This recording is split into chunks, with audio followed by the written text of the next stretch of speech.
A precursor to both dragons and humans, the sort of hybrid ancestor, sees the Earth forming and sends Thea to smash into Earth and destroy it.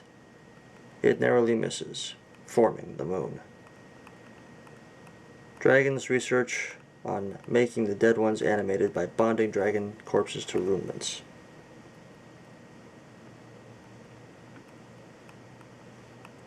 Fyrune, prequel. The animated corpses populate the skies on Gemini during festivals to honor the dead. Tsungramo befriends the Kromanovs. Valkund tries to kill Joe Adams, Varkos Kromanov's cousin, by shooting him in the head with a Fyrunium bullet. Joe survives, but the bullet leaves a scar on his brain that gives him the ability to have a mental connection with Fyrunes. Joe Adams now has a mental connection with Fyrunes. Varkos fashions a draconian reactor with technology somewhat borrowed from the artificial ashlang he built to power his Fyrune. The reactor gives him an artificial ability to control metal and the Dodecos. The Black Sky Chronicles. Prologue. Varkos tries to recruit Soren, Joe's son, because of Soren's ability to have a mental connection with Fyrunes.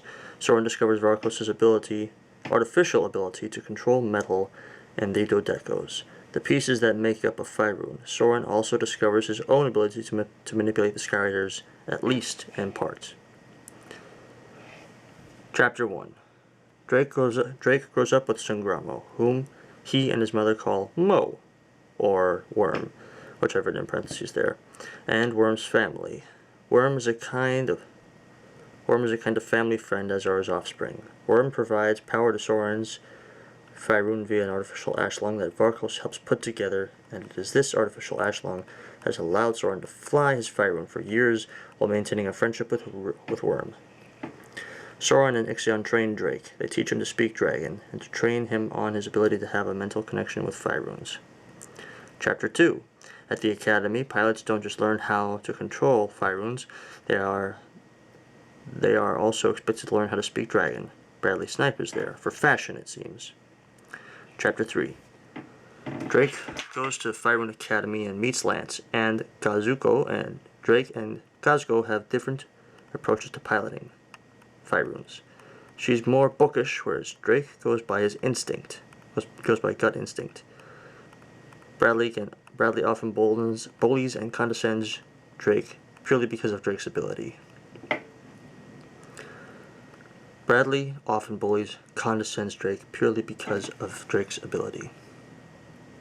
Drake and friends notice Kazuko's ability to communicate with dragons using dragon vernacular. As to where she got that, her immediate response is she read about it. Chapter 4. The direct offspring of Valkund from Gemini, Farkund, wants humans dead and begins making his own Skyriders by killing off some of his own kind as well as stealing corpses from Gemini. Chapter 5. Brad and Don control Rim and Raven to attack Fyrune Academy. They pilot the Skyriders. Bradley Snipe is pulled out of the Academy early by his father. They've been recruited by Dr. Varkos Kromanov. The Snipes work with Varkos to continue his terrorism act with the intention that they will end all dragons, thus preventing the Dragon-Fyrune War from ever happening again. Tsungramo, Worm, Admiral Jirao, Alberino, and the Wyvern call over Ixion for an immediate top-secret gathering on a moon orbiting the far side of Neptune to discuss telltale signs they've noticed with the co-op, with the Academy, and particularly with Soren that worry them regarding the security of the co-op and the actions of the other admirals and the commands they've given to Fyrune pilots and runements wearers. All leave the meeting swearing each other to secrecy about its having taken place and reminding each other of the danger at hand. Alberino destroys Rakesh, who was once his long-lost brother. Chapter 6. Soren is thrown involuntarily into his Fyrune by Varkos. Varkos uses Soren's Fyrune to attack and destroy the ship carrying Soren's friend, Admiral Jirao of the Fyrune Cooperative, as well as civilians. Chapter 7. The co-op, beside themselves with what has just happened, throw Soren to the scarators. Again, Chapter 6, Soren is thrown involuntarily into his Fyrune by Varkos. Varkos uses Soren's Fyrune to attack and destroy the ship carrying Soren's friend Admiral Jirao of the Fyrune Cooperative, as well as civilians. Chapter 7, the co-op, beside themselves with what has just happened, throw Soren to the scarators. Drake breaks ties with the co-op, beside himself with what has just happened, and goes after Varkos himself. He is accompanied by friends, but he becomes more surly, more distant, and less trusting. Worm becomes a sort of father/uncle figure, and his offspring are like cousins to Drake.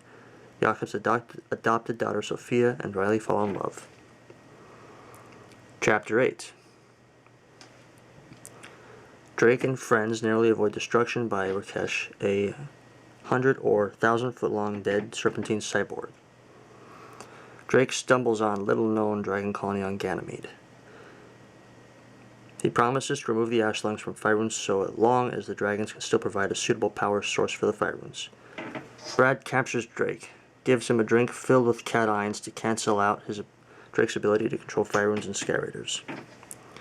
Using wormhole technology, Brad and friends traverse space with Drake as their prisoner, from our solar system to the dark body or supermassive black hole at the center of the galaxy in a very short period of time. Brad throws Drake into a dark body or supermassive black hole. Not kidding, folks. There is actually a supermassive black hole at the center of our galaxy, and it is indeed super and massive. The scientists have yet to think of a better name for it. Might as well call it a dark body, but then again, that might be a little bit risque. Chapter 9. Cosco and friends take on Dawn and Rakesh and use the Scarator to destroy the Rune Raiders, nearly killing Dawn, Brad, and their father and friends. They then work on gathering Drake back from the dark body, using Rakesh, who appears to grow 1,000 feet long just before entering the dark body. Cosco, or Emma, gets Drake out of the dark body, using Rakesh. Drake and friends combine Rakesh with Rim and Raven. Drake and friends take the new Scarator to the co-op to make a deal. Just before entering wormholes to travel to Mars' orbit, Drake thinks he sees his father blasting a strange Fyrune into Neptune. Chapter 10. They emerge from wormhole travel to bargain with the co-op. Remove the ashlings from the Fyrunes. That's the deal.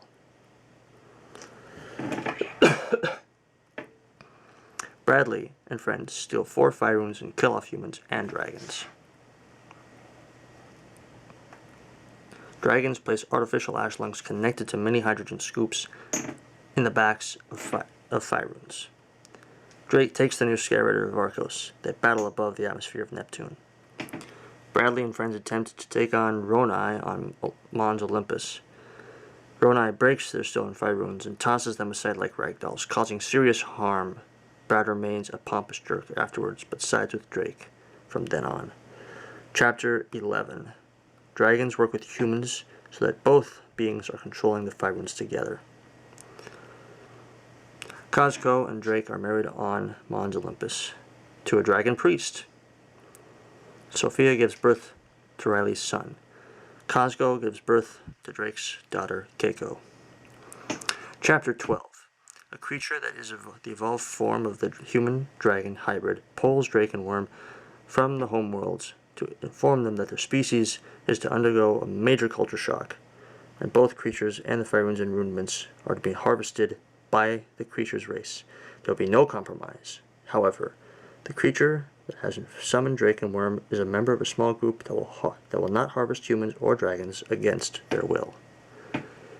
The solar system is suddenly populated by trolls, phoenixes, fairies, and griffins, and all of which have stolen the Roman technology by their own means. It had actually been leaked by Valkun's grandson and made it their own. The direct descendant, Promethean or Phimethean, of the human-dragon hybrid has human qualities physically, but maintains a trait similar to the dragons, where the dragons are psionic. This creature is able to locate the humans or the dragons mentally. It also develops a meaning of creating artificial black holes and can control how much gravitational pull the black holes created have. The direct descendant, or Promethean or Phymethean, of the human-dragon hybrid precursor comes back to Earth to destroy it directly. The species doesn't give humans a lot of time to get away, if they can. Chapter 13.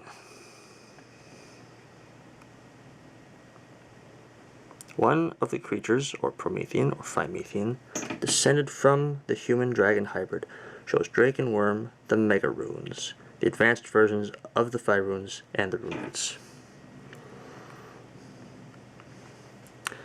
Chapter 14.